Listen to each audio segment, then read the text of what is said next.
फरमाए। उसके बाद इंशाल्लाह खाने का इंतज़ाम भी है, खाना भी खा कर जाएँ आप लोग। दरस कुरान से पहले मुख्तसर वक़्त के लिए मैं दावा देता हूँ मोहतरम मोहम्मद अशरफ़ को कि वो तशरीफ़ लाएँ और हमें कुछ इशार सुनाएँ।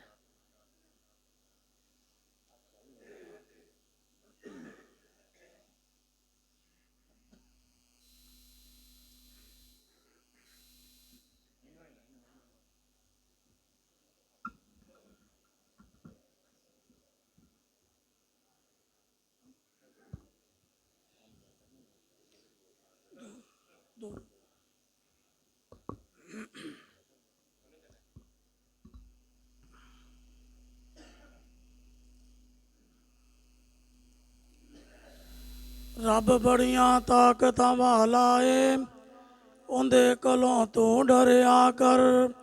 मोमन बंदा बन के ते 5 वक्त नमाज़ां पढ़िया कर। जदों पक्का नमाजी बन जाएगा फिर इज्जत दी पौड़ी चढ़ जाएगा।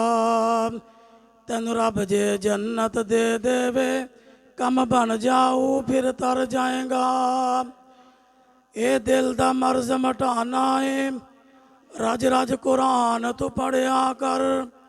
हर रोज तलावत कर कर के फुल जन्नत दे तू चुनिया कर। कुरान दी बरकत ऐसी है जदों बरसी जन्नत वड़ जाएगा। तेनू रब जे जन्नत दे देवे कम बन जाऊ फिर तर जाएगा। रब कलिया सरवर आलम नू दो जग विच जिंदी सुल्तानी है। उंदी सीरत सूरत आला बेदाग जिंदी जवानी है। बूहे जनता दे खुल जावनगे, बूहे जनता दे खुल जावनगे जे उस दी गुलामी कर जाएगा। तेनू रब जे जन्नत दे देवे कम बन जाऊ फिर तर जाएगा।